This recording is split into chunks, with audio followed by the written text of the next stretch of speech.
Hello student, एक बार फिर से आपका स्वागत है आपके अपने YouTube channel smart study classes पर। हाँ, तो हमारी इंटरमीडिएट की इंग्लिश की क्लास चल रही थी और जिसमें चल रहा था आपका इंग्लिश न्यू सेशन सन 2022। तो देखो, इसमें हम ग्रामर सिलेबस को डिस्कस कर रहे थे और ग्रामर सिलेबस को समझना बहुत ही अच्छा है, क्योंकि जब तक आप ग्रामर सिलेबस को नहीं समझोगे एग्जाम में आप एक अच्छा स्कोर नहीं कर सकते हैं। तो इसको समझना बहुत ही ज़रूरी है। तो देखो, सबसे पहला टॉपिक था आपका डायरेक्ट इनडायरेक्ट, दूसरा था आपका इसमें आपका यानी कि ट्रांसफॉर्मेशन, और तीसरा था आपका इसमें सिंथेसिस, और चौथा आपका इस समय जो शुरू हो गया है वो है सिंटैक्स। यानी कि ग्रामर के जो मुख्य रूप से 4 टॉपिक होते हैं। तो इस समय जो चल रहा है आपका सिंटैक्स चल रहा है, और इसका हम आपको बेसिक आपको पिछली वीडियो में बता चुके हैं, जिसमें हमने आपको बताया था कि सिंटैक्स क्या होता है, इसका मतलब क्या होता है, इसको कैसे सही कर सकते हैं, इसको किन किन बिंदुओं के आधार पर हम इसको करेक्ट कर सकते हैं। तो उन सब बातों को हमने पिछले वीडियो में डिस्कस किया था। तो देखो, उसमें हमने आपको बताया था कि सिंटैक्स को समझने के लिए इसके 11 बिंदु होते हैं। कितने होते हैं? 11 बिंदु। जिन 11 बिंदुओं के माध्यम से हम सिंटैक्स को बहुत ही आसानी से समझ सकते हैं। तो देखो, पिछले वीडियो में हमने इन 11 बिंदुओं को डिस्कस किया। हेलो स्टूडेंट्स, तो लॉकडाउन एंड कोविड की वजह से क्या आप भी अपनी स्टडी को लेकर परेशान हो? तो बच्चा, टेंशन लेने की ज़रूरत नहीं है। मैं आप सभी के लिए फ्री ऑफ कॉस्ट फिजिक्स का एक कोर्स लेकर आ रहा हूं नून अकेडमी पर, जो कि एकदम फ्री ऑफ कॉस्ट है। यूपी बोर्ड बच्चों के लिए है, हिंदी मीडियम में है। यहाँ पर आपको बहुत सारे बेनिफिट्स देखने को मिलेंगे बच्चा। लाइव इंटरेक्टिव क्लासेज हैं नून अकेडमी पर, फ्री एंड फन लर्निंग है। यहाँ पर अपने दोस्तों से आप कनेक्ट हो सकते हो और आपको इंस्टेंट डाउट क्लियरिंग भी मिलेगा। जैसे आपने कोई डाउट पूछा, उसका सॉल्यूशन भी आपको तुरंत ही मिलने वाला है। और ये सब कुछ बच्चों आपको फ्री ऑफ कॉस्ट मिलेगा। करना कुछ नहीं है, डिस्क्रिप्शन में मैंने आपको एक लिंक दे रखी है नून अकेडमी की, उस लिंक पर क्लिक करना है और डाउनलोड कर लेना है। डाउनलोड करने के बाद बच्चा रजिस्ट्रेशन करना तो सभी बच्चे जानते हैं, रजिस्ट्रेशन कर लेना। और यूपी बोर्ड में जाकर यहाँ पर आप देख सकते हो ऐसा इंटरफेस आएगा, वहाँ पर जाकर आप हमारा फिजिक्स वाला ग्रुप ज्वाइन कर सकते हो बच्चा, जो कि एकदम फ्री ऑफ कॉस्ट है। हमारी डेली बेसिस पर बच्चा 8 से 9 बजे तक क्लास होती है सुबह में। आप फ्री में हमारी लाइव क्लासेस का फायदा उठा सकते हो। नोट्स भी आपको फ्री ऑफ कॉस्ट दिए जा रहे हैं। तो आपको कुछ नहीं करना, डिस्क्रिप्शन में जो लिंक है उससे ज्वाइन करना है। Join the free learning community today. तो टाइम वेस्ट मत करिए, ऐसा ना हो कि आप पछताते रह जाओ, कोर्स ज़्यादा निकल जाए। ठीक है, तो जल्दी से जाओ और आज ज्वाइन कर लो। ओके स्टूडेंट्स था, और जिसमें आपका पहला पॉइंट था इसमें सिंटैक्स ऑफ नाउन, दूसरा था सिंटैक्स ऑफ पजेसिव, तीसरा था आपका सिंटैक्स ऑफ प्रोनाउन, फिर syntax of article, syntax of adverb. इस तरह से आपके टोटल आपके कितने थे? 11 टॉपिक थे। अब उन 11 टॉपिकों को हम 1 बाय 1 आपको डिस्कस करेंगे। और हमने आपको बताया था कि ये जो टॉपिक है ये रूल बेस होता है। यदि आप इसको रूल के बेस पर नहीं तैयार करोगे तो आप इसमें कुछ भी नहीं समझ पाओगे। यदि आप चाहते हो कि हमें केवल इंटरमीडिएट के लिए ही इसको वो करना है, समझना है, तो इसके लिए आप कुछ नहीं, 10-20 में आपको वाक्य बता दूंगा, उन वाक्यों को पढ़ जाना। एग्जाम में आपको 2 वाक्य ऐसे आसानी से मिल जाएंगे जिनको आप आसानी से करेक्ट कर सकते हैं। लेकिन हमें आपके फ्यूचर को देखना है। क्यों?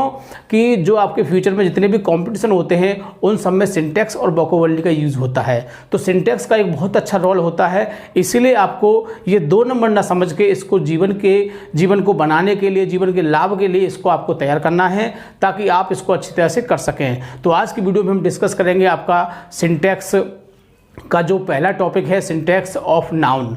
तो बताएंगे सिंटैक्स नाउन के कुछ रूल हैं जिनको डिस्कस करेंगे, विद एग्जांपल बताएंगे, ताकि आपकी समझ में अच्छी तरह से आ सके।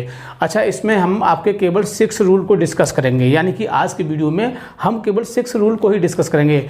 बाकी के जो इसके सिंटैक्स ऑफ नाउन और सिंटैक्स ऑफ पजेसिव को मिला के उसका एक पार्ट और बनाएंगे। इस तरह से आपके 2 टॉपिक समाप्त हो जाएंगे। जब आपके 2 टॉपिक समाप्त हो जाएंगे तो फिर उसकी हम एक मिक्स एक्सरसाइज कराएंगे 2 टॉपिक की। क्यों? क्योंकि एक्सरसाइज को समझना बहुत ही ज़रूरी है, क्योंकि जब तक आप एक्सरसाइज को नहीं समझोगे आप इसको ठीक प्रकार से नहीं समझ सकते हैं। ठीक है, तो जो विद्यार्थी चैनल पर नए हैं वो चैनल को सब्सक्राइब कर लें, बेल आइकन प्रेस कर लें, ताकि आगे आने वाली वीडियो का नोटिफिकेशन आपको आसानी से प्राप्त हो सके। ठीक है, तो ज़्यादा समय ना वेस्ट करते हुए चलते हैं अपने टॉपिक की ओर। Class 12th English. तो क्लास 12th इंग्लिश की क्लास चल रही थी और जिसमें चल रहा था आपका इंग्लिश न्यू सेशन सन 2022। तो इसमें हम डिस्कस कर रहे थे आपका इंग्लिश न्यू सेशन 2022 और जिसमें हम ग्रामर सिलेबस को बता रहे थे। तो मैंने आपको बताया था कि ग्रामर सिलेबस को समझना बहुत ही ज़रूरी है और इस समय जो टॉपिक चल रहा है वो चल रहा है आपका टॉपिक नंबर 4 और कहा जाए तो ये लास्ट टॉपिक है और इसमें हम डिस्कस कर रहे हैं आपका सिंटैक्स। क्या है? सिंटैक्स। काफ़ी समय से आपको इंतजार था कि सिंटैक्स कब शुरू होगा, तो अब शुरू हो चुका है। अब आपको परेशान बिल्कुल भी नहीं होना है। तो देखो, हिंदी में बोलते हैं वाक्यों को शुद्ध करना। इसमें कुछ नोट में है, उसको भी समझ लेते हैं हम। वाक्य में कुछ गलतियां दी होती हैं, तो समझ गए होंगे कि वाक्य में क्या होता है, कुछ गलतियां दी होती हैं, उन गलतियों को सही करना सिंटैक्स कहलाता है। तो समझ गए होंगे। तो देखो, हमने बताया था कि आज की वीडियो में हम 6 रूल को डिस्कस करेंगे, यानी कि 6 रूल को, और इनके एग्जाम्पल को भी डिस्कस करेंगे ताकि आपकी समझ में अच्छी तरह से आ सके। तो देखते हैं पहला रूल क्या कहता है इसका। रूल नंबर 1, कुछ नाउन जैसे, कुछ नाउन कह सकते हैं, कुछ शब्द कह सकते हैं। कुछ नाउन जैसे furniture, information, poetry, scenery, news, ये जो वर्ड है आदि शब्दों का प्रयोग हमेशा एक वचन में किया जाता है। यानी कि जो मैंने वर्ड आपको बोले हैं, कौन से वाले वर्ड, फर्नीचर है, इंफॉर्मेशन है, पोएट्री है, सीनरी है, न्यूज़ है, तो इन वर्डों का प्रयोग कब किया जाता है? इन वर्डों का प्रयोग एक वचन में किया जाता है। तो ये आपको ध्यान रखना है, क्योंकि एग्जाम में क्या होगा, ऐसे वाक्य दिए होंगे और आपको पता होना चाहिए कि इन वर्डों का प्रयोग कब किया जाता है। इन वर्डों का प्रयोग एक वचन में किया जाता है, यानी कि इनके साथ जो वर्ब आती है, जो एच भी हो सकती है और वर्ब भी हो सकती है, वो कौन सी होती है आपकी, एक वचन की होती है। तो इस बात को आपको अच्छी तरह से याद रखना है, ठीक है, क्योंकि जब तक आपको ये बात नहीं पता होगी तब तक आप इसको ठीक से नहीं समझ सकते हैं।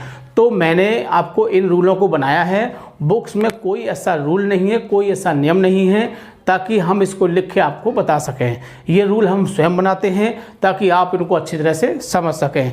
तो एग्जाम्पल को देख लेते हैं ताकि अच्छी तरह समझ सकें। The information are not good, यानी कि इन्फॉर्मेशन आर नॉट गुड, हमको क्या दिखाई दे रहा है इसमें, आर, और हमने आपको बताया था कि ये कैसे होते हैं, ये एक वचन में किया जाता है और इनके साथ एक वचन की वर्ब या एच भी आती है, और इसमें आर दिया हुआ है, आर हमारा बहुवचन है, इसलिए इसमें क्या आएगा, इज। दूसरा वाक्य देखते हैं, the news are correct, the news are correct, इसमें भी आर दिया है, इसको काट के क्या हो जाएगा, इज हो जाएगा। बात समझ गए होंगे। पहला रूल आपका समाप्त हो चुका है और इसी तरह से रूल को समझ के हम वाक्य को बदल सकते हैं, बहुत ही आसानी से एग्जाम में इस करेक्शन को कर सकते हैं। रूल नंबर 2 देखते हैं। कुछ नाउन जैसे, कुछ नाउन यानी कुछ शब्द होते हैं जैसे डियर, फिश, डियर, सीप, हेयर, फिश, ये 4 वर्ड ऐसे हैं कि एक वचन तथा बहुवचन में एक समान रहते हैं, यानी कि चाहे तो एक वचन हो जाए चाहे बहुवचन हो, इन शब्दों पर कोई प्रभाव नहीं पड़ता है। फिश होगा, फिश ही रहेगा, सीप है, सीप ही रहेगा, डियर है, डियर ही रहेगा, हेयर है, हेयर ही रहेगा। इस तरह से इसमें कोई बदलाव नहीं होता है। तो बहुत ही आसानी से आपको ये 4 वर्ड याद रखने हैं। एग्जाम्पल देख लेते हैं। आई हैव 2 शीप्स, यानी कि आई हैव 2 शीप्स, मेरे पास 2 भेड़ें हैं। तो हमने बताया था कि ये वर्ड कैसे रहते हैं, ये वर्ड सेम रहते हैं, तो इसमें से ये एस आपका हट जाएगा और आपका केवल ये क्या रह जाएगा, सीप रह जाएगा, ठीक है। तो बात समझ गए होंगे अच्छी तरह से आप। आगे देखिए, रूल नंबर 3 देखते हैं इसका। कुछ शब्दों को देखने में बहुवचन लगते हैं, यानी कुछ शब्द ऐसे होते हैं जो देखने में कैसे लगते हैं, बहुवचन लगते हैं, लेकिन वास्तव में वो कैसे होते हैं, वास्तव में वो एक वचन होते हैं, बट देखने में कैसे लगते हैं, बहुवचन। अब बहुवचन कैसे लगते हैं देख लेते हैं। तो कुछ शब्द देखने में बहुवचन लगते हैं लेकिन वास्तव में वे एक वचन होते हैं। वो शब्द इस प्रकार हैं। तो मैंने बताया अभी आपको कि कुछ शब्द देखने में कैसे होते हैं, बहुवचन लगते हैं, लेकिन रियल में कैसे होते हैं, वो एक वचन होते हैं, ठीक है। तो उनको हमको कैसे पहचानेंगे ये बहुवचन हैं, क्योंकि उन शब्दों में एस या यस लगा होता है, जिससे मैं आपको एक एग्जाम्पल के माध्यम से बताऊंगा। देखो, जैसे ये है बॉय, हमने कहा इसका बहुवचन कर दो, तो आप क्या करोगे, बॉयज, एस लगा दिया। ऐसे ही ये वर्ड हैं जो देखने में बहुवचन लगते हैं लेकिन वास्तव में कैसे होते हैं, एक वचन होते हैं। तो देख लेते हैं वर्ड कौन कौन से हैं। जैसे मैथमेटिक्स, देखो बाद में एस आ रहा है, इकोनॉमिक्स बाद में एस आ रहा है, पॉलिटिक्स एस, सिविक्स एस आ रहा है, फिजिक्स में भी एस आ रहा है, डायनामिक में एस आ रहा है, मैकेनिक में एस, और इनिक्स में भी एस आ रहा है, ठीक है। तो समझ गए होंगे।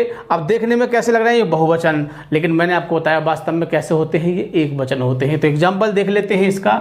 Economics are a useful subject. तो देखो, इकोनॉमिक्स अब इसमें हमने देखा एस आ रहा है, आर लगा हो काट के क्या हो जाएगा, इज हो जाएगा, क्योंकि हमने आपको बताया था कि ये वर्ड किस में आते हैं, एक वचन में यूज होते हैं। Mathematics were a hard subject, तो वर नहीं आएगा, इसमें क्या आएगा, वाज आएगा। तो समझ गए होंगे आप। आगे देखिए रूल नंबर 4 देखते हैं।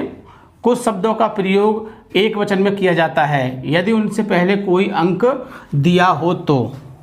यानी कुछ शब्द ऐसे होते हैं कि इनका प्रयोग हमेशा एक वचन में किया जाता है यदि इनसे पहले कोई क्या दिया हो, कोई अंक दिया हो। तो वो शब्द कौन कौन से हैं देख लेते हैं। यदि अंक ना हो तो बहुवचन में कर सकते हैं, और यदि इनके आगे अंक नहीं है तो इसको प्रयोग बहुवचन में हम कर सकते हैं। तो वो शब्द इस प्रकार जैसे कि डजन है, स्कूल, 100, 1000, ये वर्ड ऐसे हैं कि ये जैसे कि तैसे ही रहते हैं। अब ऐसे नहीं है कि ज़्यादा हो तो हम इसको डजन्स कर दें, ऐसा नहीं होगा, ठीक है। तो बहुत ही आसानी से कर सकते हैं। एग्जाम्पल देख लेते हैं। दिनेश बॉट 3 डजन्स बनाना, तो देखो डजन्स आ गया इसमें, और इसमें हम एस का प्रयोग नहीं करेंगे, ठीक है। तो बात समझ में, ये डजन ही रहते हैं। तो हमने यही बताया था कि ये शब्द ऐसे के जैसे ही रहते हैं। आगे रूल नंबर 5 देख लेते हैं। कुछ शब्द जैसे आर्म्स और रिचेस, ये 2 वर्ड हैं, काफ़ी इंपॉर्टेंट एग्जाम वो हैं वर्ड, ये इनको याद रखना है। अक्सर इनके वाक्य एग्जाम में आ जाते हैं, बड़ी समस्या, बड़ी दिक्कत हो जाती है कि अब कैसे सही करें। तो समझना है आपको कि कुछ शब्द जैसे आर्म्स और रिचेस वाक्यों के शुरू में आए तो इनके साथ क्रिया बहुवचन की आती है। तो इस बात को ध्यान रखना है कि इनके साथ जो वर्ब आती है वो कैसी आती है, वो बहुवचन की आती है। तो arms is given to the poor, देखो इसमें क्या दिया हुआ है, इज, तो यहाँ पर बहुवचन करेंगे तो क्या हो जाएगा, आर हो जाएगा। ठीक, समझ गए होंगे आप। आगे देखिए छठा रूल देख लेते हैं। कुछ शब्दों को देखने में बहुवचन लगते हैं, यानी कुछ शब्द ऐसे होते हैं जो देखने में कैसे लगते हैं, देखने में, कुछ शब्द देखने में एक वचन लगते हैं। कैसे लगते हैं, एक वचन, सॉरी। तो कुछ शब्द देखने में कैसे होते हैं, एक वचन लगते हैं। देखने में कैसे होते हैं, एक वचन, लेकिन वास्तव में वे बहुवचन होते हैं। देखने में कैसे लगते हैं, एक वचन लगते हैं, और वैसे रियल में कैसे होते हैं, वो रियल में वो वास्तव में बहुवचन होते हैं, ठीक है। तो वो शब्द कौन कौन से देख लेते हैं। कैटल, जेंट्री, जेंट्री है, कैटल है, जेंटल, जेंटल, जेंटल है, कैटल है, जेंट्री है, वर्माइन है, पब्लिक है, पीपल है। ये वर्ड आपको याद रखने हैं। ये वर्ड देखने में कैसे लग रहे हैं, एक वचन लग रहे हैं क्योंकि इसमें कोई एस या ई एस कुछ भी नहीं है, इसलिए कैसे लग रहा है, ये एक वचन लग रहे हैं। लेकिन मैं आपको बता दूं कि ये वर्ड जो होते हैं वो वास्तव में कैसे होते हैं, वास्तव में बहुवचन होते हैं। जब ये वर्ड बहुवचन है तो इनके साथ जो वर्ब आएगी, जो एच बी आएगी, तो वो भी बहुवचन की होगी, ठीक है। तो अक्सर गलती हो जाती है इसमें। हमने कैटल देख लिया, देखेंगे इसमें तो बहुवचन होना चाहिए, तो एस होना चाहिए था, लेकिन इसमें एस नहीं है, तो कहेंगे तो एक वचन है। लेकिन एग्जाम में हम गलत कर देते हैं इसको, तो बड़े ध्यान से देखना है इसको आपको। एग्जाम्पल देख लेते हैं। तो these poultry is not mine, यानी कि पोल्ट्री शब्द देखने में एक वचन लग रहा है लेकिन वास्तव में बहुवचन होता है, तो यहाँ पर क्या आ जाएगा, आर आ जाएगा। The cattle is grazing in the field, देखो the cattle is grazing in the field, बहुत ही ये देखना सही है, देखने में रहा है, लेकिन हमने बताया था ये बहुवचन होते हैं तो इनके साथ आर आएगा, ठीक है। तो बहुत ही आसानी से आप समझ सकते हैं। तो मैंने आपको बताया था कि सबसे पहले मुख्य बात क्या होती है इसमें, कि इसके रूल्स को समझना बहुत ही ज़रूरी है। और मैं गारंटी देता हूं कि यदि आपने इसके रूल को बढ़िया तरह से याद कर लिया तो आप वाक्य को बहुत ही आसानी से चेंज कर सकते हैं, उसकी गलती को पकड़ सकते हैं और उसे सही कर सकते हैं, ठीक है। तो इसी तरह से देखो हम रूल्स को समझाएंगे। 6 रूल को हमने डिस्कस किया है, बाकी रूलों को हम अगले पार्ट में डिस्कस करेंगे। इसी तरह से जब 2 टॉपिक समाप्त हो जाएंगे तो फिर हम इसकी एक एक्सरसाइज कराएंगे ताकि टॉपिक को अच्छी तरह से समझ सकें, क्योंकि टॉपिक जब भी समझ में आता है जब वो ग्रुप में, जब वो समूह में होता है, तभी ठीक में समझ में आता है, ठीक है। तो वीडियो को पूरा देखना है, बिल्कुल भी स्किप नहीं करना है। सबसे खास बात, वीडियो को लाइक और शेयर करना नहीं भूलना है, ठीक है। Thank you. जय हिंद, जय भारत।